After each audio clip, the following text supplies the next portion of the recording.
Hi అందరికీ నమస్తే. Welcome to the Telugu data channel. So ఇప్పుడైతే మనం short term NNMS coaching online classes అయితే రన్ చేస్తున్నాము. సో ఇక్కడ మీకు ప్రతి సబ్జెక్టు కూడాను కంప్లీట్గా ఒక సింగిల్ వీడియోలో అయితే మీకు చేసి అయితే ఇవ్వడం అయితే జరుగుతుంది. ఈ వీడియోస్లో మీరైతే స్కోర్ అయితే ఈజీగా పెంచుకోవచ్చు ఈ వీడియోస్తో. సో ముందుగా సోషల్ స్టడీస్లోకి వద్దాం. సో మనకున్న సబ్జెక్ట్ వెయిటేజ్ చూసుకున్నట్లయితే ఫిజిక్స్కి 12 మార్కులు, కెమిస్ట్రీ 11 మార్కులు, బయాలజీ 12 మార్కులు, మ్యాథమెటిక్స్ 20 మార్కులు, హిస్టరీ 10 మార్కులు, జాగ్రఫీ 10 మార్కులు, అలాగే పొలిటికల్ సైన్స్ 10 మార్కులు, ఎకనామిక్స్ అయితే 5 మార్క్స్ అయితే ఉన్నాయి. సిలబస్ మనం చూసుకున్నట్లయితే ఈ సిలబస్ పైన కూడా వాళ్ళు ఒక క్లారిటీ ఇచ్చారనమాట. ఏంటి క్లారిటీ ఇచ్చారు? సో 7వ తరగతిలో ఉండే మొత్తం చదువుకోవాలి అండ్ 8వ తరగతిలో అప్ టు సెమిస్టర్ 1 అంటే అక్టోబర్ సిలబస్ వరకు అయితే చదువుకోమన్నారు. కాబట్టి ఈ వీడియో సిరీస్లో కూడా 8th క్లాస్లో ఉండేటటువంటి రిలేటెడ్ సబ్జెక్ట్ టాపిక్స్ని అలాగే 8th క్లాస్లో ఉండే సబ్జెక్ట్ టాపిక్స్ని కూడా సింగిల్ వీడియోలు అయితే చేయడం అయితే జరుగుతుంది. ఈ వీడియోని చివరి వరకు చూడండి. ఖచ్చితంగా మీ యొక్క స్కోర్ అనేది పెంచుకోవడానికి ఇది ఒక మంచి ఆప్షన్ అవుతుంది. సో ఎవరైతే ఇప్పటి వరకు కూడా స్టార్ట్ చేయలేదో వాళ్ళకు కూడా ఇది ఒక అద్భుతమైన అవకాశం. ముఖ్యంగా చూసుకుంటే జాగ్రఫీలో మనకి ఇచ్చిన క్వశ్చన్స్ 10 క్వశ్చన్లు ఇస్తాడు. కానీ మన దగ్గర ఉన్న లెసన్స్ చూసుకుంటే 7th క్లాస్లో 3, 8th క్లాస్లో 3, కేవలం 6 లెసన్స్, 6 లెసన్స్ కానీ మనం గట్టిగా చదువుకున్నట్లయితే 10 మార్క్స్ అయితే వస్తాయి. మరి ఆ లెసన్స్లో క్వశ్చన్స్ ఏ విధంగా రావడానికి అవకాశం ఉంటుంది, ఏ ఏరియాలో మనం ఒకసారి మన టెక్స్ట్ బుక్ కానీ లేదా ఒక రన్నింగ్ నోట్స్ కానీ రాసుకోవడం వల్ల ఎక్కువ స్కోర్ చేయగలము, ఈ వీడియోలో అయితే చూద్దాం. సో 7th క్లాస్లో ఫస్ట్ చాప్టర్ అయితే the universe and the earth. So ఇక్కడ మనకు వచ్చేటటువంటి కొన్ని క్వశ్చన్స్ చూద్దాం.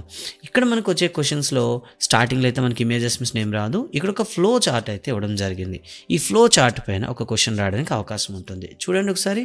యూనివర్స్, మన విశ్వాన్ని ఎన్ని రకాలుగా విభజించవచ్చు?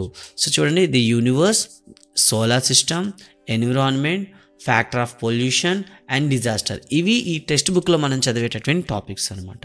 సో యూనివర్స్ అనే టాపిక్లో మనం నేర్చుకుంటాం ఆరిజిన్ ఆఫ్ ది యూనివర్స్ గురించి. అలాగే సోలార్ సిస్టమ్ గురించి చూసుకుంటే ఆరిజిన్ ఆఫ్ సోలార్ సిస్టమ్ గురించి మనం చెప్పుకుంటాం. ఇక తర్వాత ఎన్విరాన్మెంట్లో ఎన్ని రకాలుగా ఉంటాయి? కాంపోనెంట్స్ ఆఫ్ ది ఎన్విరాన్మెంట్ ప్రకారం natural environment, human environment, human made or man made environment గురించి చదువుతాం.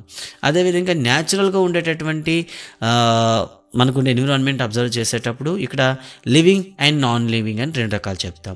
నాన్ లివింగ్లోకి వచ్చేసరికి land lithosphere, water hydrosphere, air atmosphere గురించి చదువుతాం. ఇక లిథోస్పియర్కి వచ్చేసరికి ఎర్త్లో ఉండేటటువంటి పార్ట్స్, సో ఏదైతే ఉందో మ్యాంటిల్, క్రస్ట్, కోర్ ఉందో వాటి గురించి చదువుకుంటాం. అట్మాస్ఫియర్లోకి వచ్చేసరికి స్ట్రాటోస్పియర్, ఐనోస్పియర్, స్ట్రోపోస్పియర్, స్పియర్స్ ఉంటాయి కదా, దట్ మీన్ లేయర్స్ ఉంటాయి కదా, ఆ లేయర్స్ గురించి చదువుకుంటాం. ఇక లివింగ్ ఆర్గానిజంకి వచ్చేసరికి బయోస్పియర్, సో ఎర్త్ పైన ఉండేటటువంటి all living and non living objects ఉంటాయి కదా, వాటిని మనం ఏమంటాం? లివింగ్ ఆర్గానిజమ్స్ అంటాం. సో బయోస్పియర్గా చెప్పుకోవడం జరుగుతుంది. ఇక తర్వాత ఇక్కడ చూస్తే డిజాస్టర్ గురించి చూద్దాం. డిజాస్టర్స్ అనేవి కొన్ని న్యాచురల్గా జరుగుతుంటాయి. వాటిని న్యాచురల్ కలామిటీస్ అంటారు. For example earthquake and water maybe flood and cyclones, ఇవన్నీ కూడా. అలా కాకుండా మ్యాన్ మేడ్ అనమాట. మ్యాన్ మేడ్ అంటే ఏంటి? ఒక ఫ్యాక్టరీ అని ఎక్స్ప్లోడ్ అవ్వడం, యాక్సిడెంట్స్ అవ్వడం, లేకపోతే ఆయిల్ చిప్స్ అనేవి సింక్ అయిపోవడం, ఇలాంటివన్నీ కూడా హ్యూమన్ మేడ్ డిజాస్టర్స్ అంటాం. సో ఇవన్నీ కూడా ఒకసారి ఏం చదువుకోబోతున్నాం అని చెప్పడానికి ఇది. అండ్ ఆ వీడియో అంటే ఈ లెసన్ చివరి వరకు మీరు వెయిట్ చేసినట్లయితే ఈ మొత్తాన్ని కూడాను 3 minutesలో రివిజన్ చేసుకునేటటువంటి మైండ్ మ్యాపింగ్ టెక్నిక్ కూడా మీకు ఇందులో అయితే చెప్పడం అయితే జరుగుతుంది. సో ముందుగా మనం చూద్దాం. ఫస్ట్ వన్ స్టార్ట్ చేద్దాం. ముందుగా ఇక్కడ మనం చూస్తే we have learn about our earth in the solar system in previous class. గత క్లాస్లో అంటే 6th క్లాస్లో మీరు ఆల్రెడీ చదివే ఉంటారు సోలార్ సిస్టమ్ గురించి.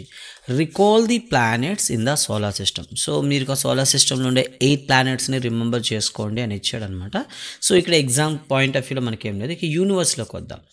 The universe is a vast space that contains many unimaginable elements అంటారు. సో మనకు ఊహకు నందనటువంటి వస్తువుల సముదాయాన్ని యూనివర్స్ అంటాం. సో ఎగ్జామ్ పాయింట్ ఆఫ్ వ్యూలో మనకు అడిగే క్వశ్చన్ ఏంటి? సో మన సన్ అండ్ ప్లానెట్స్ అనేవి ఏ గెలాక్సీలో ఉన్నాయని అడుగుతారనమాట. సో మనం ఉండే గెలాక్సీని మిల్కీ వే అంటారు. ఓకేనా. సో మిల్కీ వే. సో గుర్తుపెట్టుకోండి, ఇక్కడ ఒక క్వశ్చన్ రావడానికి ఉంటుంది. The solar system is located in which galaxy అని అడుగుతాడు. ఏమవుతుంది, మిల్కీ వే గెలాక్సీ. సో అంతేకాకుండా nobody knows how big the universe is. So ఈ యూనివర్స్ ఎంత పెద్దదో చెప్పలేము. The range of universe is infinity. So ఇక్కడ మనకి ఇంకో క్వశ్చన్ అడగడానికి ఉంటుంది. ఏంటంటే ది యూనివర్స్కి సంబంధించి which is not true in given statements regarding to the universe సంబంధించి అసత్య ప్రవచనాన్ని కనుగొనండి, రాంగ్ వన్ని కనుగొని అడుగుతాడు. సో కాబట్టి మొత్తం మనకు తెలిసి ఉండాలి. సో యూనివర్స్ అనేది వ్యాస్ట్ స్పేస్ ఉంటుంది. అన్ఇమాజినబుల్ ఎలిమెంట్స్ అనేవి నెంబర్ ఆఫ్ ఉంటాయి. సన్ ప్లానెట్ ఉండేటటువంటి ఒక గెలాక్సీ పేరు మిల్కీ వే.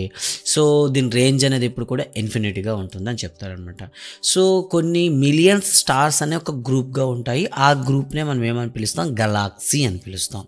సో అలా మన సన్ అండ్ ప్లానెట్స్ ఉండేటటువంటి ఒక స్టార్స్ యొక్క కాంబినేషన్ ఏమని పిలుస్తాం, మిల్కీ వే అని పిలుస్తాం అనమాట.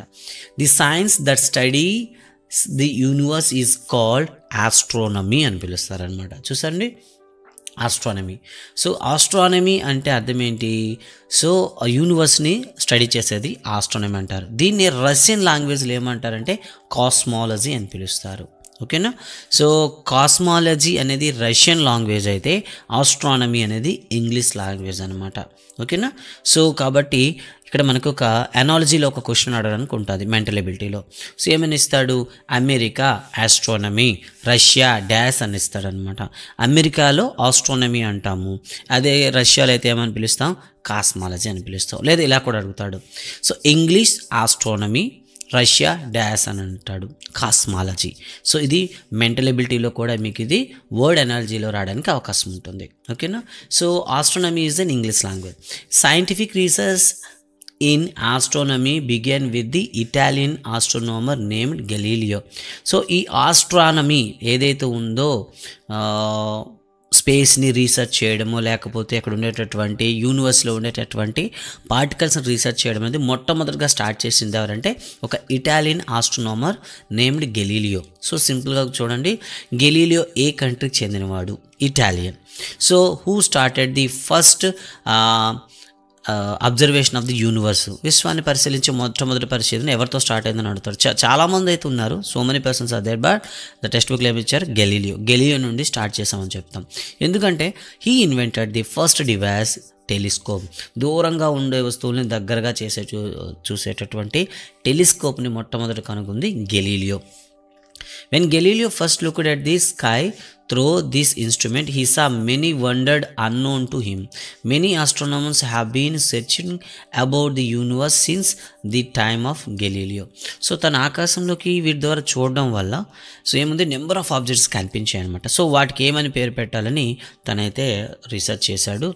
తర్వాత దాని మీద చాలామంది అయితే రీసెర్చ్ చేశారు. ఇక్కడ చూడండి, యూనివర్స్, ఇక్కడ ఒక క్వశ్చన్ మనకు వస్తుంది అనమాట. ఇక్కడ చూడండి, మళ్ళీ యూనివర్స్ అనేది ఒక లాటిన్ వర్డ్ నుండి రావడం జరిగింది. యూనివర్సియం అనే ఒక లాటిన్ వర్డ్ అండి. సో చూడండి, ఇక్కడ question, universe is which language word, English. What is the origin of the universe అని అంటే universum. Universum is origin of which language అని అడుగుతాడు, లాటిన్ అనమాట. సో ఏ విధంగా అని అడగవచ్చు. ఇంకో విషయం ఏంటంటే మనకుండే యూనివర్స్ అనేది ప్రతి చూడండి సెకండ్కి కూడా 70 కిలోమీటర్స్ ఎక్స్పాండ్ అవుతూనే ఉంటుంది అని ఇచ్చాడనమాట. ప్రతి సెకండ్కి 70 కిలోమీటర్ ఎక్స్పాండ్ అవుతుంటుంది. సో క్వశ్చన్ అడుగుతాడు, how much distance will be expand or how much area will expand for every second in our universe. విశ్వంలో ప్రతి సెకండ్కి ఎంత పెరుగుతుంది అంటే 70 కిలోమీటర్స్. ఇక ఆస్ట్రోనామర్ అంటే ఏంటో ఒక మాట ఇచ్చాడు. And astronomer is a scientist who studies the stars, planets and other natural objects in the స్పేస్లో ఉండేటటువంటి ఏవైతే ఆబ్జెక్ట్స్ ఉన్నాయో దాని మీద రీసెర్చ్ చేసేవాడిని మనం ఏమని పిలుస్తాం, ఆస్ట్రోనామర్ అని పిలుస్తాం. సో ఇక్కడ ఇన్ని రకాలుగా క్వశ్చన్ అడగవచ్చు. ఓకేనా. నెక్స్ట్ వన్ చూద్దాం. ఇక్కడ ఆరిజిన్ ఆఫ్ ది యూనివర్స్ గురించి మాట్లాడదాం. ఆరిజిన్, యూనివర్స్ అనేది ఎలా స్టార్ట్ అయింది, దీని మీద చాలా థీరీస్ అయితే ఉన్నాయి. మనకైతే ఒక థీరీ అయితే ఇవ్వడం జరిగింది. There are many theories about the origin of the universe. One of the among is the big bang theory. చూసారా, బిగ్ బ్యాంగ్ థీరీ అని చెప్పాడు.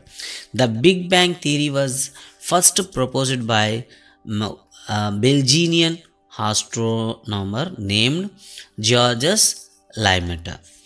George Lemaitre. So George Lemaitre అనేటటువంటి సైంటిస్ట్ మొట్టమొదటగా ఈ బిగ్ బ్యాంగ్ థియరీని ప్రపోజ్ చేశాడు అనమాట. బెల్జిజియన్ astronomer. He strangely believed that the present day universe began and has been expanded from a tiny atom about to 13.7 billion years ago. చూడండి, అసలు universe అనేది చిన్న atom నుండి తయారైంది అని చెప్తాడనమాట. 13.7 బిలియన్ ఇయర్స్ బ్యాక్ ఇది తయారైందని బిగ్ బ్యాంగ్ థియరీలో చెప్పడం జరుగుతుంది. That tiny atom was like a small ball with infinity temperature and infinity density. ఆ టినీ పార్టికల్ అనేది చాలా చిన్నదిగా ఉంటుంది, ఇన్ఫినిటీ టెంపరేచర్, చాలా ఎక్కువగా టెంపరేచర్తోనూ అలా చాలా ఎక్కువ సాంద్రతతోనూ ఉండేది అని తనైతే చెప్తాడనమాట. సో ఇలా ఉష్ణోగ్రత మరియు చూడండి, due to the increase of temperature and density of the atom it exploded and shattered into small pieces all over the universe. As a result, stars, galaxies, planets, satellites and celestial objects are formed in the universe. So big bang theory ఏం చెప్తుందంటే, ఒక చిన్న particle అనేది ఏర్పడింది, tiny particle atom ఏర్పడింది, అది 13.7 billion years ago ఏర్పడింది. So అదేమవుతుందంటే high టెంపరేచర్ని అలాగే హై డెన్సిటీ పొంది ఒక్కసారిగా బ్లాస్ట్ అయిపోవడం జరిగింది, ఎక్స్ప్లోడెడ్ పేలింది. అండ్ దాంట్లో ఉండే పార్టికల్స్ అనేవి చిన్న చిన్న భాగాలకు యూనివర్స్ అంతా కూడా విస్తరించాయి. ఫలితంగా వాటి నుండే మనకి stars and galaxies and planets, satellites and celestial objects ఇవన్నీ కూడా ఫామ్ అయ్యాయని చెప్తుంది అనమాట. సో ఇక్కడ మనకి అడిగే క్వశ్చన్ ఏంటంటే, బిగ్ బ్యాంగ్ థియరీ ఎవరు ప్రపోజ్ చేశారు, అతను ఏ దేశస్థుడు, అంతేకాకుండా బిగ్ బ్యాంగ్ థియరీ ప్రకారము సో యూనివర్స్ యొక్క ఏజ్ ఎంత, 13.7 బిలియన్ ఇయర్స్. ఇవి మనం చెప్పుకోవాల్సి ఉంటుంది. ఇక్కడ మనకి క్వశ్చన్ వస్తుంది అనమాట. ఇక తర్వాత మనం చూసుకున్నట్లయితే ఇంటర్నెట్కి వెళ్ళేసి మీరు చూసుకోమని చెప్పాడు, ఇది మనకైతే అవసరం లేదు. ఇక తర్వాత మనకి ఎన్ఎన్ఎంఎస్లో కానీ అడిగేటటువంటి క్వశ్చన్ చూస్తే, according to the astronomer at least 125 billion galaxies are there in the universe. So astronomers ప్రకారం ప్రస్తుతానికి ఎన్ని బిలియన్స్ గెలాక్సీస్ ఉన్నాయని అడుగుతారు. సో 125 బిలియన్ గెలాక్సీస్ అయితే ఉన్నాయన్నమాట. The distance from one edge of the Galaxy to an other is so 1,20,000 light years. ఇక్కడ కూడా ఒక క్వశ్చన్ ఉంటుంది. ఏదైనా ఒక గెలాక్సీ తీసుకుంటే గెలాక్సీ యొక్క టోటల్ విడ్త్ ఎంత, లేదా ఒక సైడ్ నుండి ఇంకో సైడ్కి ఎంత దూరం ఉంటుందంటే 1,20,000 లైట్ ఇయర్స్ ఉంటుందని చెప్పాడు. ఇక్కడ ఒక క్వశ్చన్ వస్తుంది. Okay, the milky way is the galaxy in which our solar system is located. So milky way అనే గెలాక్సీలో మన సోలార్ సిస్టమ్ అయితే లొకేట్ అయింది. ఇక్కడ మరో question, what is light year. ఒక లైట్ అనేది 1 ఇయర్లో ఎంత డిస్టెన్స్ కవర్ చేస్తుందో దాన్ని లైట్ ఇయర్ అంటారు. సో అయితే లైట్ యొక్క స్పీడ్ ఎంత అంటే, వెలాసిటీ ఎంత అనుకుంటే, 1 సెకండ్లో లైట్ అనేది 3 lakhs కిలోమీటర్ వెళ్తుంది. 1 సెకండ్లో ఎంత దూరం వెళ్తుంది, మనం ఒక లైట్ అనేది వేసామనుకోండి, 1 సెకండ్లో దాని ఎనర్జీ అనేది తగ్గకుండా ఉంటే ఎంత దూరం వెళ్తుంది అంటే 3 lakhs కిలోమీటర్ పర్ సెకండ్. 1 సెకండ్లో 3 lakhs కిలోమీటర్ వెళ్తుంది. 1 సెకండ్కి అంత అయ్యేటప్పుడు 1 ఇయర్కి ఎంత అవుతుందో మీరు క్యాలిక్యులేట్ చేయొచ్చు. చేసినట్లయితే ఎంత పెద్దది వస్తుందో అది మనకి ఒక గెలాక్సీ యొక్క వెడల్పు అవుతుంది అనమాట. Go through the internet, collect the information about the 2 ancient and modern Indian astronomers and discuss. So ఇది అడిగాడు, సో అది మనకు సంబంధం లేదు. ఇక్కడ తర్వాత చూస్తే సోలార్ సిస్టమ్. సో మన సోలార్ సిస్టంలో ఉండేటటువంటి ప్లానెట్స్ గురించి అండ్ సెలెస్టియల్ బాడీ గురించి కూడా మనం తెలుసుకోవాలి. సో మన సోలార్ సిస్టంలో అయితే ఇప్పుడైతే 8 ప్లానెట్సే ఉన్నాయి, గుర్తుపెట్టుకోండి, 8 ప్లానెట్సే ఉన్నాయి. పేర్లు ఒకసారి చూద్దాం. First one is the Mercury, second one is the Venus, Earth, Mars, Jupiter, Saturn, Uranus and Neptune. దీంతో పాటు ఇంకేముంటాయి, శాటిలైట్స్. సో ప్రతి ప్లానెట్ కూడాను వాటి చుట్టూ తిరిగే కొన్ని ఆబ్జెక్ట్స్ అయితే ఉంటాయి, వాటిని ఏమంటాం, శాటిలైట్స్ అంటాం. ఇంకా కాకుండా కోమెట్స్ ఉంటాయి, ఆస్ట్రాయిడ్స్ ఉంటాయి అండ్ మెట్రాయిడ్స్ కూడా ఉంటాయి అన్నమాట. Scientist estimated that hour solar system was found in about 4.6 billion years ago. ఇక్కడ కూడా క్వశ్చన్ వస్తుంది, what is the age of solar system. So our solar system అనేది ఎన్ని సంవత్సరాల కిందట ఏర్పడింది. So how many years back our solar system is formed అని అడుగుతాడు అనమాట. సో ఏమని చెప్తాం, 4.6 బిలియన్ ఇయర్స్. చూడండి, 4.6 బిలియన్ ఇయర్స్ అనమాట. సో దేనికి అది కాంట్రవర్సీ పెట్టుకోకండి. What is the age of the universe అంటే మనం ఏం చెప్తాం, 13.7 billion years the age of our universe. But our solar సిస్టమ్కి వచ్చేసరికి 4.6 బిలియన్ ఇయర్స్ అని చెప్తాం అనమాట. ఓకేనా. అండ్ నెక్స్ట్ వన్ చూద్దాం, origin of the solar system. ఇక్కడ చాలా థీరీస్ అయితే మనకు ఉన్నాయి. సో యూనివర్స్ ఎలా ఫామ్ అయింది అని చెప్పడానికి ఒక థీరీ మనకి బిగ్ బ్యాంగ్ థీరీ చెప్పుకున్నాం. సోలార్ సిస్టమ్ గురించి చూద్దాం, geocentric theory and heliocentric theory and nebula hypothesis గురించి చూద్దాం. ముందుగా జియోసెంట్రిక్ థియరీ చూద్దాం. సో జియోసెంట్రిక్ థియరీ అనేది మనకి టాలమీ అనే సైంటిస్ట్ అయితే చెప్పడం జరిగింది. గుర్తుపెట్టుకోండి, Ptolemy was an Egyptian astronomer. So Ptolemy అనేది ఈజిప్టియన్ ఆస్ట్రోనామర్ అనమాట, అతని పేరు Ptolemy. As per Ptolemy the earth is in center and sun other planets will other celestial bodies revolve around it. అంటే ఎర్త్ అనేది సెంటర్లో ఉంటే సన్ కానివ్వండి, moon కానివ్వండి, శాటర్న్, వీనస్ ఇవన్నీ చెప్పుకున్నాం కదా, ఇవన్నీ కూడా మనకి ఎర్త్ చుట్టూ తిరుగుతూ ఉంటాయని చెప్పడం జరిగిందనమాట. అండ్ దీన్ని కరెక్షన్ చేస్తూ వచ్చిన రెండో సైంటిస్ట్ ఎవరంటే, రెండో థియరీ ఏంటంటే హీలియోసెంట్రిక్ థియరీ అని పిలుస్తాం, సూర్యకేంద్రక సిద్ధాంతం అంట. దీన్ని ప్రతిపాదించింది నికోలస్ కోపర్నికస్. సో ఇతను ఒక పోలిష్ ఆస్ట్రోనామర్ అనమాట. పోలిష్ అంటే పోలాండ్. సో పోలాండ్కి సంబంధించినటువంటి ఒక ఆస్ట్రోనామర్ అయితే చెప్పడం జరిగింది, Nicolaus Copernicus. As per Copernicus, according to his theory, the sun in the center point. Sun is at in center of the solar system. Planets, satellites and other celestial bodies revolve around it. మిగతా అన్ని పదార్థాలు కూడా దాని చుట్టూ తిరుగుతుంటాయని చెప్పాడనమాట. ఇక తర్వాత వచ్చేసేది ది నెబ్యులస్ హైపోథసిస్ అంటారు. According to this theory, the planets were formed out of a cloud of dust and gases associated with the sun. This theory was developed by Immanuel Kant. So Immanuel Kant అనమాట. So ఇది మనకు mental ఎబిలిటీలో కూడా రావడానికి అవకాశం ఉంటుంది. ఎలా? Geocentric theory Ptolemy, heliocentric theory dash, లేదా the nebula hypothesis is Immanuel Kant, then heliocentric theory dash, లేదా heliocentric theory is equal to Copernicus then nebula hypothesis అంటూ మనకు వర్డ్ ఎనర్జీలో కూడా యాడ్ చేస్తారు, లేదా డైరెక్ట్ క్వశ్చన్ కూడా అడగడానికి అవకాశం ఉంటుంది. ఓకేనా.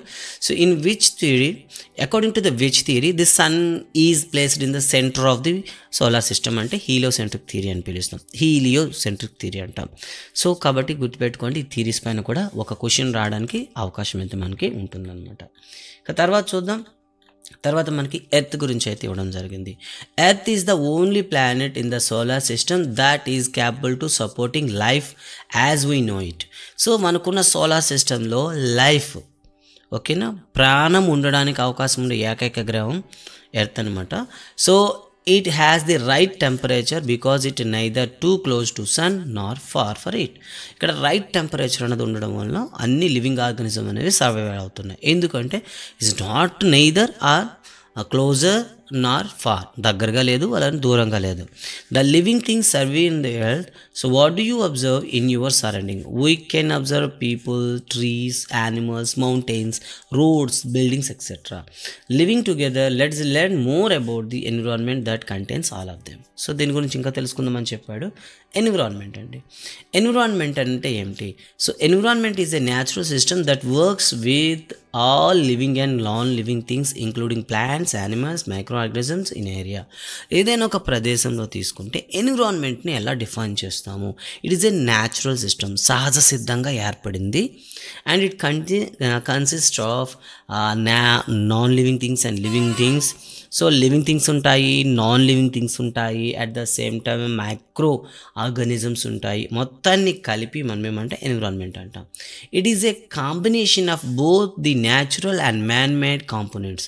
సో ఎన్విరాన్మెంట్ అనేసరికి కేవలం న్యాచురల్ కాదు, ఇప్పుడైతే మనకి మ్యాన్ కూడా కొన్ని ఆబ్జెక్ట్ని ప్లేస్ చేశాడు కదా. సో అటు మ్యాన్ తయారు చేసినవి, అటు న్యాచురల్గా ఉన్నటువంటి వాటిని అన్నింటినీ కలిపి మనం ఎన్విరాన్మెంట్ చెప్తాం. It is our basic life support system. It provides as the air we breathe, the water we drink, the food we eat and the land we live. So మనకు తాగడానికి నీరు ఇస్తుంది, పీల్చడానికి గాలి ఇస్తుంది, తినడానికి ఆహారం ఇస్తుంది, ఉండడానికి నేల ఇస్తుంది. మొత్తాన్ని కలిపి ఏమంటే ఎన్విరాన్మెంట్ అని పిలుస్తాం. It's including micro organisms, animals, plants and human beings. That's secondary. తర్వాత చూద్దాం. ఇక్కడ వచ్చే మరో క్వశ్చన్ ఏంటంటే ఎన్విరాన్మెంట్ అనేది ఏ వర్డ్ నుండి డెరైవ్ చేశారు? It's a derived from French word. ఇంతకుముందు మనం చెప్పుకున్నాం ఏంటి, లాటిన్ వర్డ్. గుర్తుపెట్టుకోండి, లాటిన్ వర్డ్లో మనం ఏం చెప్పుకున్నాం, యూనివర్సియం అనేది లాటిన్ వర్డ్ నుండి తీసుకున్నాం. ఇక్కడ ఎన్విరాన్మెంట్ అనేది ఫ్రెంచ్ భాష నుండి తీసుకోవడం జరిగింది. ఎన్విరోనర్ ఆర్ ఎన్విరోనర్ అన్న తీసుకుంటాం. దీని అర్థం నైబర్హుడ్ అని అర్థం, ఇరుగు పొరుగు అని అర్థం వస్తుంది. ఎన్విరాన్మెంట్ అనేది French word. Environment French word, సింపుల్గా గుర్తుంచుకోండి.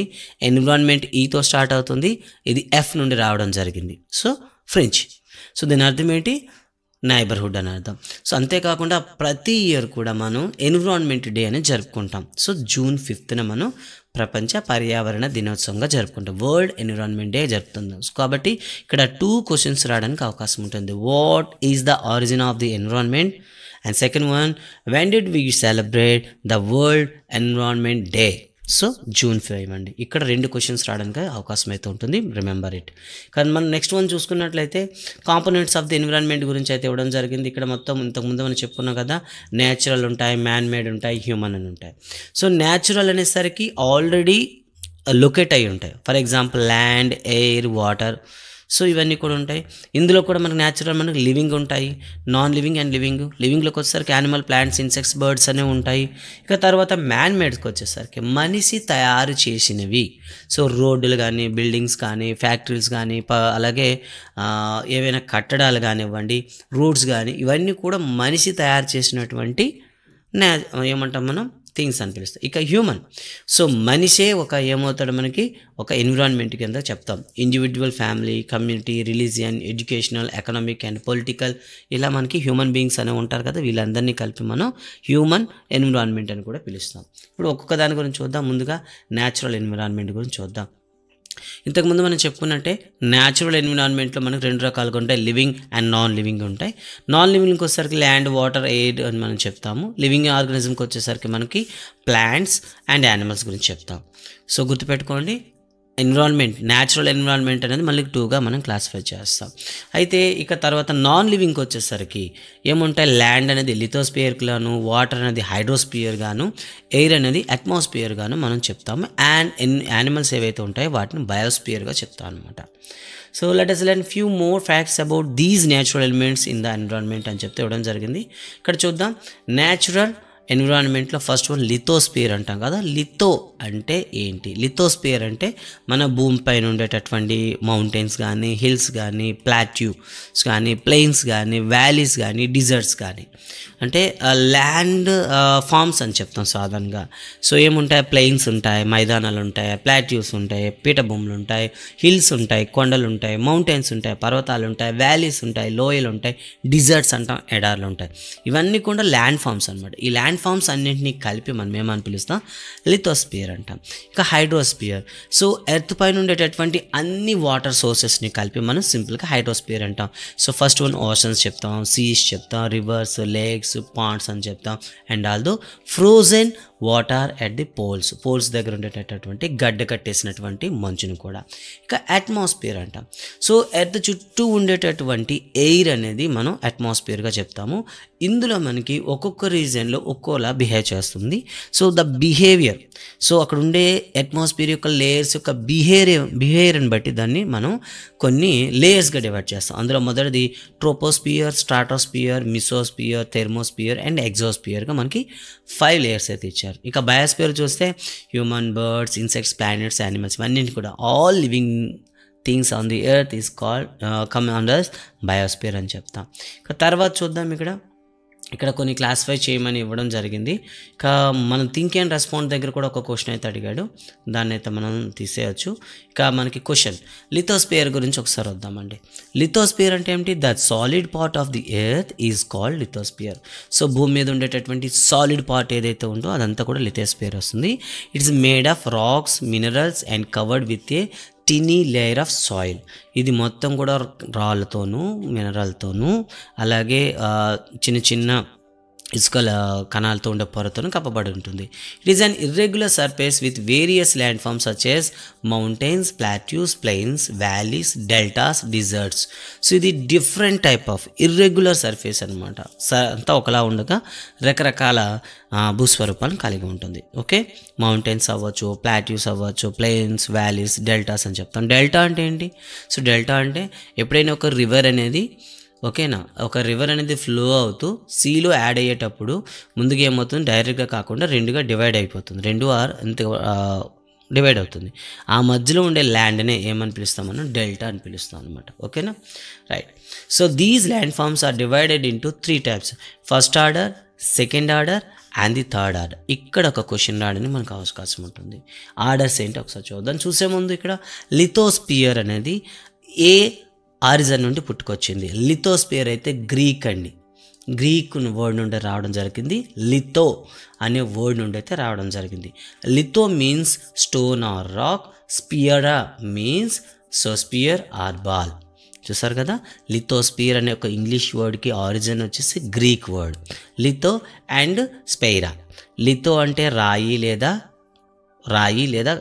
రాయి ముక్క. సో స్పియరా అంటే గోళము లేదా బంతి. సో ఈ రెండింటి నుండి మనకి లిథోస్పియర్ రావడం జరిగింది. సో ఎవ్రీ ఇయర్ కూడా April 22nd మనం వరల్డ్ ఎర్త్ డే అయితే జరుపుకుంటాం. ఇక్కడ కూడా ఒక క్వశ్చన్ వస్తుంది.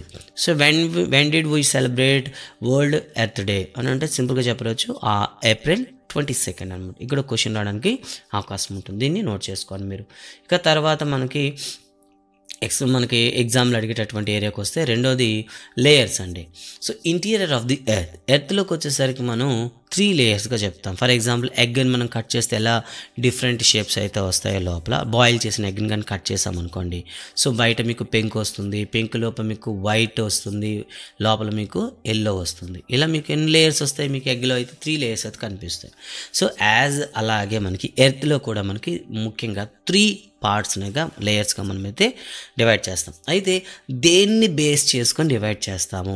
First one thickness and also there physical and chemical composition. Physical and chemical composition అంటే భౌతిక రసాయన పదార్థాల కాంబినేషన్ ఆధారంగా చేసుకొని దాన్ని మనం డివైడ్ చేస్తాం. ఫస్ట్ వన్ భాగాన్ని క్రస్ట్ అంటాం, సెకండ్ వన్ని మ్యాంటిల్ అంటాం, థర్డ్ వన్ని కోర్ అంటాం. ఇలా 3 పార్ట్స్గా మనం డివైడ్ అయితే చేయడం జరుగుతుంది. Collect more information through the library అని ఇచ్చారండి. సో ఎర్త్లో బయట వైపు ఉండేటటువంటి మనం చూస్తున్న అవుటర్ సర్ఫేస్ అంతటిని కలిపి క్రస్ట్ అని పిలుస్తాం. క్రస్ట్ తర్వాత లోపలికి వచ్చే భాగాన్ని మ్యాంటిల్ అంటాం. మ్యాంటిల్ తర్వాత ఉండే భాగాన్ని కోర్ అంటాం. ఈ కోర్లో కూడా 2 భాగాలు చెప్తాం, inner core and outer core అని చెప్తాం అనమాట. ఇక మనం చూద్దాం. The lithosphere is the domain that provide us with land for agriculture and human settlement. So కాబట్టి లిథోస్పియర్ అనేది మనకు కావాల్సిన ల్యాండ్ ఇస్తుంది అండ్ సెటిల్మెంట్కి కావాల్సినటువంటి సర్ఫేస్ ఇస్తుంది. The thin soil layer of the lithosphere help us for agriculture development and gives us food. అంతేకాకుండా ఎర్త్లో ఉండేటటువంటి క్రస్ట్ అని చెప్తాం, అవుటర్ లేయర్ని క్రస్ట్ అంటాం కదా. క్రస్ట్లో ఉండేటటువంటి సాయిల్ అనేది కాస్త మనకేమవుతుంది, ఫెర్టైల్ అయి ఉంటుంది. సో అది మనకు కావాల్సిన అగ్రికల్చర్ కావాల్సిన మొత్తం సపోర్ట్ అయితే చేస్తుంది, అది మనకి ఫుడ్ రావడంలో సహాయం చేస్తుంది. The rocky layer of the lithosphere provides us with minerals for industries and support industrial development. అంతేకాకుండా ఈ రాకీ లేయర్ ఏవైతే ఉంటాయో మనకు కావాల్సిన మినరల్స్ కానివ్వండి, మెటల్స్ కానీ ఇస్తాయి. మన దేనికోసం చెప్పండి? డైలీ లైఫ్ కోసం. It is also provides us the forest, grass land for grazing. అంతేకాదు అడవులను, గడ్డి భూములను కూడా ఇస్తుంది అనమాట. ఇక తర్వాతది hydrosphere. So all the water bodies present on the earth surface are collectively known as hydrosphere. భూమి మీద ఉండేటటువంటి ఆల్ వాటర్ సోర్సెస్ ఏవైతే ఉన్నాయో అన్నిటినీ కలిపి హైడ్రోస్పియర్ అంటారు. సో అందుకే భూమి మీద నీరు ఉంటుంది కాబట్టి భూమిని మనం ఏమని పిలుస్తాం? వాటరీ ప్లానెట్ అని పిలుస్తాం. వాటరీ ప్లానెట్ అని ఎందుకు పిలుస్తామంటే భూమి మీద టోటల్గా ప్లానెట్లో తీసుకుంటే 71% అంతా కూడా మీకు సముద్రాలే ఉంటాయి. ఓకేనా, ఓకేనా. ఎర్త్ సర్ఫేస్లో 71% అనేది 2/3. సో చూడండి 2/3 అన్న 71% అన్న వాటర్తోనే కవర్ చేయబడి ఉంటుంది. సో దీన్ని ఆ టోటల్ వాటర్ని మనం ఏమని పిలుస్తామంటే హైడ్రోస్పియర్ అంటాం. అయితే అంత మొత్తం విస్తరించి ఉన్నా కూడా దాంట్లో 1% ఆఫ్ వాటర్ మాత్రమే మనకు ఉపయోగపడుతుంది. The remaining 99% water in the form of ice, saline water etcetera. ఆ మిగిలిన 99% వాటర్ అంతా కూడా మీకు ఐస్ రూపంలోను అండ్ ఉప్పు నీరుగా సముద్రంలోనూ ఉంటుంది. అది మనకి యూజ్ అవ్వదు. సో మొత్తం 71% లేయర్ ఏదైతే ఏరియా కవర్ చేసిన వాటర్ని మనం 100%గా తీసుకుంటే దాంట్లో 1% మాత్రమే మనకి యూజ్ అవుతుంది. Let's come to the hydrosphere. Hydrosphere అనేది దేని నుండి వచ్చింది? హైడ్రోస్పియర్ అనేది ఒక ఇంగ్లీష్ వర్డ్. ఇది గ్రీక్ వర్డ్ నుండి అయితే రావడం జరిగింది. హైడర్ అనే గ్రీక్ వర్డ్ నుండి అయితే రావడం జరిగింది. So what is the meaning of the hider in Greek? That means water. Hider అనే పదానికి గ్రీక్లో మీనింగ్ ఏంటంటే వాటర్ అని అర్థం. ఇక స్పైరా అంటే మనందరూ తెలుసు స్పేర్ ఆర్ బాల్. సో కాబట్టి వాటర్ ఉండేటటువంటి మొత్తాన్ని కలిపి హైడ్రోస్పియర్ అని చెప్తాము. So hydrosphere is originated from the Greek word hider. Okay, next one. So world water day ఇప్పుడు జరుపుకుంటామంటే March 22. చూడండి, March 22 వరల్డ్ వాటర్ డే జరుపుకుంటాం. ఇప్పుడు మనకి ఎన్నో వచ్చి చెప్పండి. ఎన్విరాన్మెంట్ డే వచ్చింది, and next one earth day వచ్చింది, అండ్ నౌ వాటర్ డే కూడా రావడం జరిగింది. సో తర్వాత చూసుకుంటే it consists of various sources of water and different types of water bodies like rivers, lakes, seas, oceans, and some parts of water found deep down under the earth among the rocks, and it is called groundwater. So earth surface మీదే water కాదు, కొన్నిసార్లు earth కింద rock layers కింద కూడా water అయితే ఉంటుంది. వాటిని మనం ఏమని పిలుస్తామంటే సింపుల్గా గ్రౌండ్ వాటర్ అని పిలుస్తాం. సో మనం బోర్వెల్స్ వేసుకునేటప్పుడు బోర్వెల్లో వాటర్ తీస్తాం కదా, ఆ వాటర్ అనేది మనకి గ్రౌండ్ వాటర్ నుండి రావడం జరుగుతుంది. Hydrosphere provides water to all living organisms. ఈ హైడ్రోస్పియర్ అనేది ఎర్త్ పైన ఉండేటటువంటి అన్ని లివింగ్ ఆర్గానిజమ్స్ కూడాను ఫుడ్ అయితే సప్లై చేస్తుంది. ఇక తర్వాత చూద్దాం, ఇక్కడ మరొక మాట అయితే ఇవ్వడం జరిగింది, థింక్ అండ్ రెస్పాండ్. ఇక్కడ మనకి ఏది యూజ్ అయితే లేవు, ఈ మూడన్నీ మనం తీసేద్దాం. ఇక తర్వాత మనకు వచ్చేది అట్మాస్ఫియర్ అండి. అట్మాస్ఫియర్ అంటే ఏమిటి? The thin envelope of air surrounding the earth is called atmosphere. Earth చుట్టూ ఉండేటటువంటి టోటల్ ఎయిర్ని కలిపి మనం ఏమని పిలుస్తాం? అట్మాస్ఫియర్ అంటాం. అట్మాస్ఫియర్లో మనం చూసుకున్నట్లయితే వాట్ ఆర్ ది గ్యాసెస్? ఇక్కడ చూడండి, 78% అయితే నైట్రోజన్ ఉంటుంది, 21% అయితే ఆక్సిజన్ ఉంటుంది, అండ్ ఆర్గాన్ వచ్చేసి 0.93% ఉంటుంది, కార్బన్ డైఆక్సైడ్ 0.03% అయితే ఉంటుంది, అదర్ గ్యాసెస్ అయితే 0.04%. ఇది మోస్ట్ ఇంపార్టెంట్. ఈ కాంబినేషన్ అనేది మీకు అవసరం ఉంటుంది. 78, 21, 0.9, 0.033 అండ్ 0.04. ఈ రేషియోలు గుర్తుంచుకోండి. ఇక ఆరిజిన్ గురించి మాట్లాడదాం, ఓకేనా. సో అట్మాస్ఫియర్ అనేది గ్రీక్ వర్డ్ నుండి తీసుకోవడం జరిగింది. గ్రీక్లో అట్మాస్ అంటే వేపర్ అని అర్థం. సో అట్మాస్ఫియర్ అనేది అట్మాస్ అండ్ స్పైరా అనే వర్డ్స్ నుండి అయితే రావడం జరిగింది. These are origin of the Greek భాషలో వీటి యొక్క పదాలు అనమాట. సో ఎవ్రీ ఇయర్ కూడా మనం September 16న ఒక డే అయితే జరుపుకుంటాం. దాన్ని వరల్డ్ ఓజోన్ డే అని జరుపుకుంటాం. వరల్డ్ ఓజోన్ డే ఎప్పుడు జరుపుకుంటారు? September 16 అనమాట. ఓకే, గుర్తుపెట్టుకోండి, September 16న మనం వరల్డ్ ఓజోన్ డేగా జరుపుకుంటాం. So the atmosphere is a mixer of several gases, nitrogen, oxygen, carbon dioxide, important gases of the atmosphere. So మన అట్మాస్ఫియర్లో మేజర్గా ఎక్కువగా ఉండే గ్యాసెస్ ఏంటంటే nitrogen, oxygen and carbon dioxide. Oxygen is regarding as the breath of life. Oxygen ఏమని పిలుస్తారు? Breath of లైఫ్గా పిలుచుకుంటాం అనమాట, ఓకేనా. And life would not be possible without oxygen. The pie chart give us you the % of the different gases అని చెప్తూ మనకు ఒక పై చార్ట్ అయితే ఇవ్వడం జరిగింది, దాన్ని చూసారు. The atmosphere is usually divide into 5 layers starting from the earth surface. Earth surface నుండి కూడా మనం 5 లేయర్స్గా చెప్తాం. ఎర్త్ కానుగుండే లేయర్ని ఏమని పిలుస్తాం? ట్రోపోస్పియర్ అంటే. ఇక్కడ మీరు చూడొచ్చు ఈ సైడ్ ఇమేజ్లో ఫస్ట్గా మనకు కనిపించేది ట్రోపోస్పియర్, అండ్ ట్రోపోస్పియర్ తర్వాత వచ్చేది స్ట్రాటోస్పియర్. మీకు కనిపిస్తుంది ఇక్కడ చూడండి, స్ట్రాటోస్పియర్. ఇక్కడ మీకు చాలా ఇన్ఫర్మేషన్ కూడా ఇచ్చాడు. తర్వాత వచ్చేది మిసోస్పియర్, థెర్మోస్పియర్ అండ్ ఎగ్జోస్పియర్ అనమాట. సో సార్ ఇలా ఇక్కడ క్వశ్చన్ ఎలా అడుగుతాడు, సో ఆర్డర్లో కరెక్ట్గా పెట్టండి అని అడుగుతాడు అనమాట.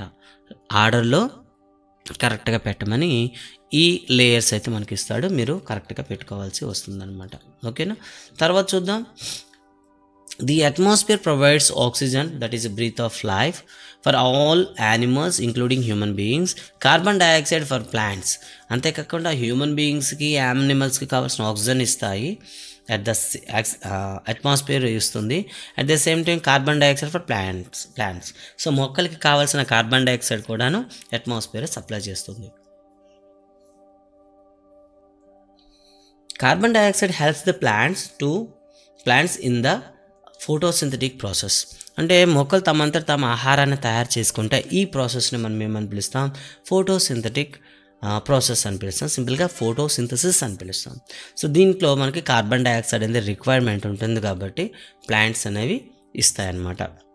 Atmosphere protects us from harmful rays and scorching heat of the sun. ఓకేనా, స్కోర్చింగ్. ఓకేనా, సన్ నుండి వచ్చేటటువంటి హీట్ వేవ్స్ని కానివ్వండి, అలాగే వచ్చేటటువంటి హార్మ్ఫుల్ రేస్ నుండి కూడా మనకి అట్మాస్ఫియర్ ప్రొటెక్ట్ చేస్తుంది. That water vapours and the dust particles which are in the atmosphere support to form clouds and thereby give rains. అంతేకాకుండా అట్మాస్ఫియర్లో ఉండేటటువంటి వాటర్ వేపర్స్ కానివ్వండి, డస్ట్ పార్టికల్స్ అనేవి మనకి క్లౌడ్స్ ఫామ్ చేయడంలో హెల్ప్ చేస్తాయి. ఈ క్లౌడ్స్ ఉంటే మనకి రెయిన్స్ వస్తే వస్తాయన్నమాట. లెట్స్ డూ అంటే ఒకటి ఇవ్వడం జరిగింది. Collect the information through the internet about the oxygen level in the different area, the industries area, the traffic area and the greenery area, right the reasons అని అడిగాడు. అంటే డిఫరెంట్ ఏరియాలో ఉండేటటువంటి ఆక్సిజన్ లెవెల్స్ని గుర్తించమని ఇచ్చాడు. ఇక తర్వాత లాస్ట్ వన్ బయోస్పియర్కి వద్దామండి. Biosphere is the environment where micro organism, plants, animals and human live together. So biosphere అంటే జీవావరణం అని పిలుస్తాము.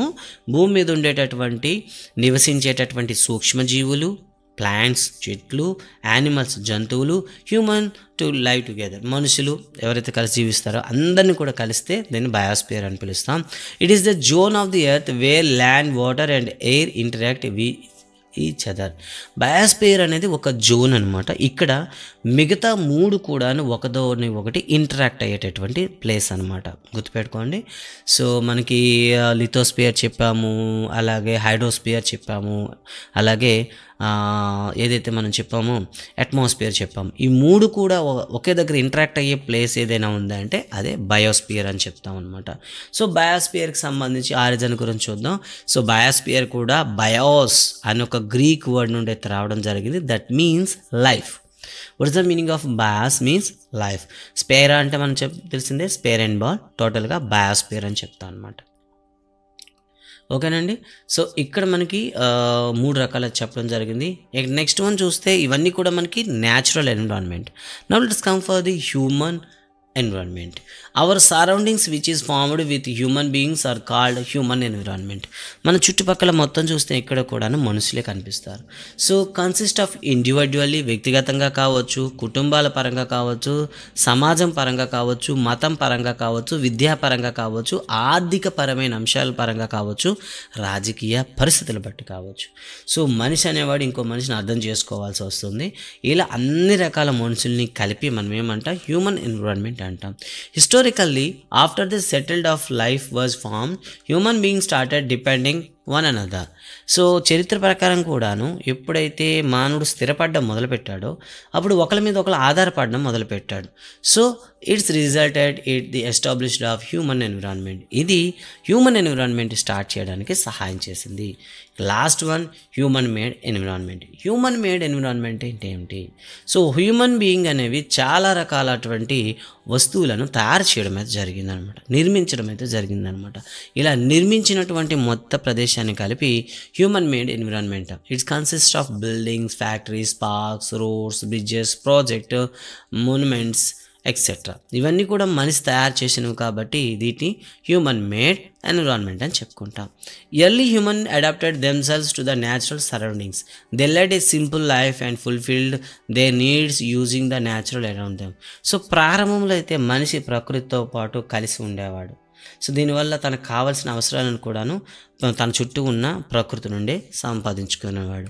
As a results of settled life and industries revolution, ఎప్పుడైతే మనిషి స్థిరపడ్డాడో, అదే పారిశ్రామిక విప్లవం వచ్చిందో, human beings have to change and use the natural environment to their advantage. మనిషి అవసరాల కోసం, తన మెరుగైన జీవితం కోసం ఇక స్థానిక పరిసరాలను వాడడం మొదలుపెట్టాడు. It led to the formation of so many elements of human made environment and change the natural environment. ఇది ఎప్పుడైతే నిర్మించారో దానివల్ల ఏమైంది, సహజసిద్ధంగా ఉన్న పరిస్థితి మారిపోయి ఒక కృత్రిమ పరిస్థితి అయితే రావడం జరిగింది. Factories of pollution, edition of variation impurities to the environment is pollution. Pollution అంటే ఏమిటి? అస్వచ్ఛమైన పదార్థాలు వాతావరణాన్ని కలపడాన్ని పొల్యూషన్స్ అని పిలుస్తాము, వాతావరణ కాలుష్యం అంటాము. It is an undesirable change in chemical, physical and biological characteristics of air, water and soil. అంటే ఇది అన్డిజైరబుల్, మనం కోరనటువంటి మార్పు, మనకు అవసరం లేనటువంటి మార్పు అన్నమాట.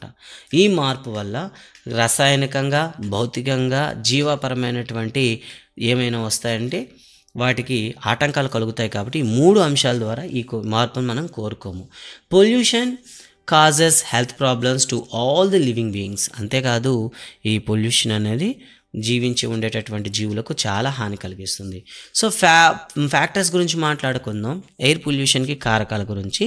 First one, factors of the air pollution as చూడండి, salt particles, smoke, acid rain, fuel consumption, industrial dust, ఇవన్నీ కూడా ఎయిర్ పొల్యూషన్కి ఫ్యాక్టర్స్ అవుతాయి అన్నమాట. What is the effect of the air pollution? Okay, air pollution అయిపోయిన తర్వాత ఎఫెక్ట్ ఏమంటారు చూడండి. సిఎఫ్సి కూడా మర్చిపోకండి, chlorofluorocarbon. CFC full form ఏమిటని అడుగుతాడు, క్లోరో కార్బన్స్ అనమాట. So effect of the air pollution చూద్దాం. Air pollution causes global warming. So భూమి అనేది వేడెక్కిపోతుంది.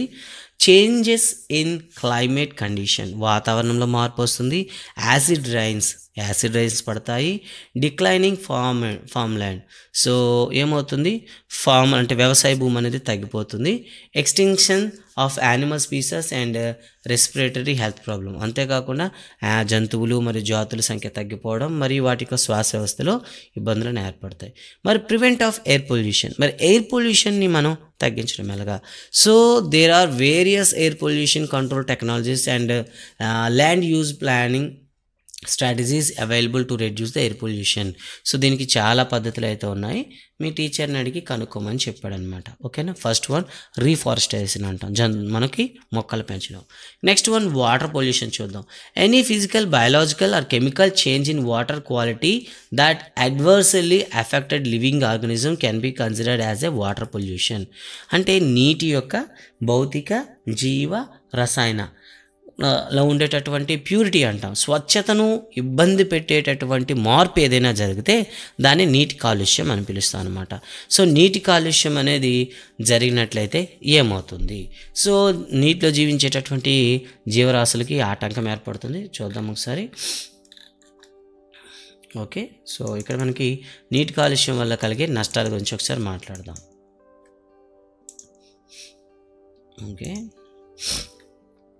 ఓకే, సో చూడండి, increasing the capacity of the renewal resources by the recycling and using. Okay, right 1 second అండి.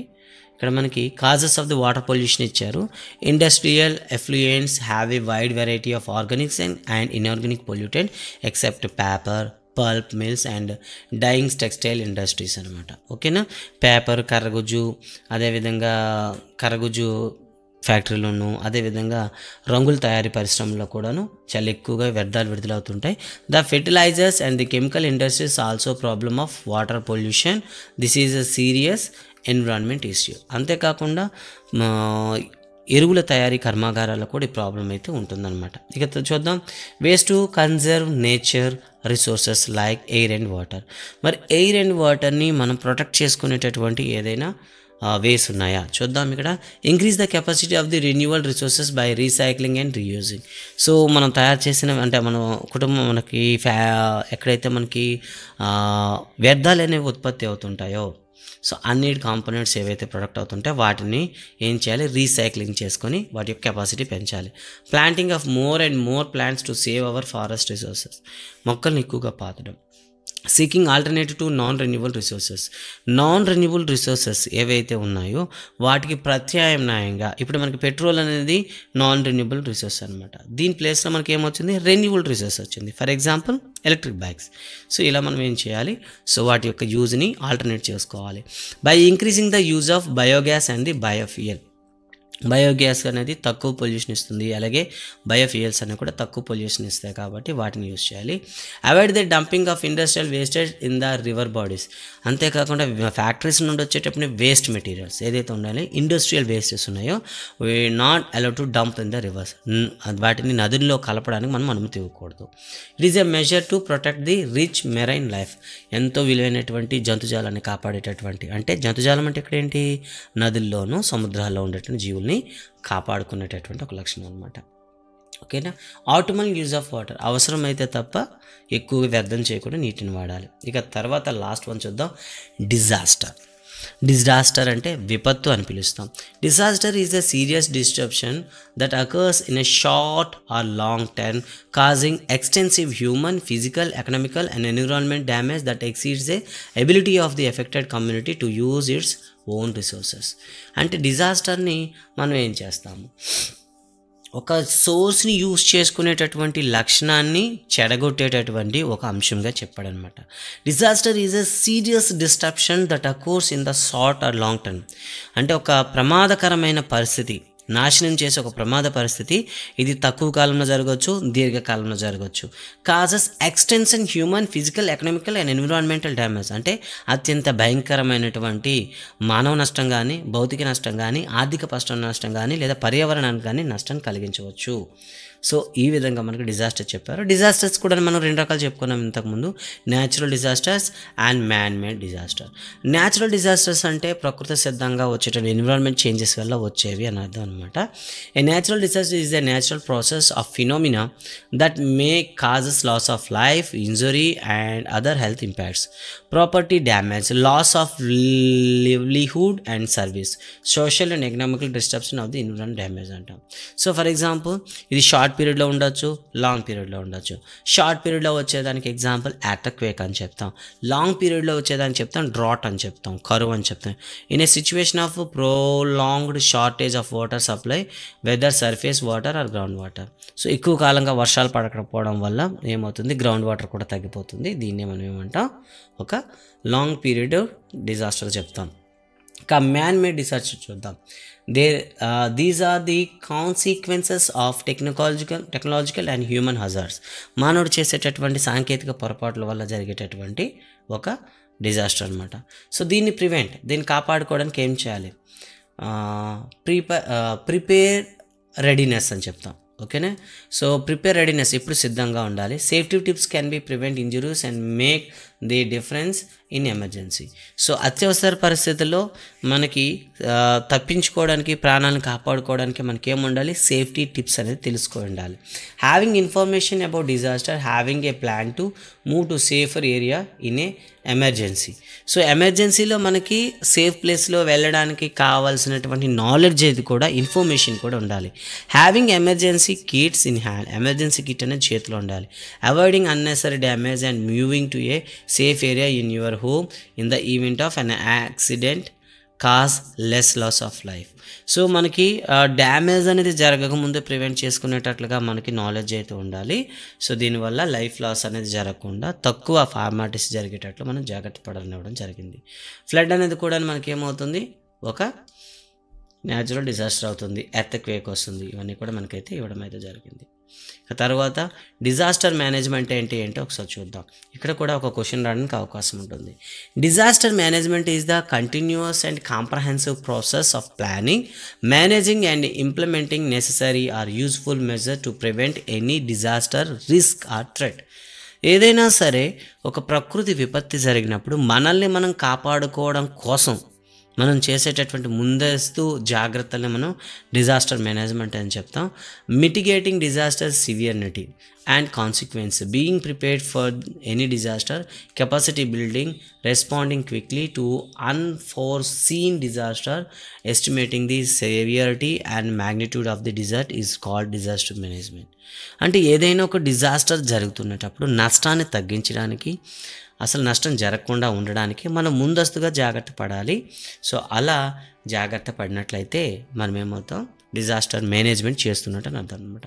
Disaster management in India mainly about provide relief and rehabilitation to people affected by natural disaster. మన ఇండియాలో చూసుకుంటే ముందస్తు warnings ఉంటాయి, కానీ జరిగిన తర్వాత ఎవరైతే డిజాస్టర్లు చిక్కున్నారో వాళ్ళకి రిలీఫ్ ఇవ్వడానికి అండ్ వాళ్ళకి తిరిగి ఇల్లు ఇవ్వడానికి రీహాబిలిటేషన్ అని పిలుస్తాం, దానికి ఉపయోగపడుతుంది అనమాట.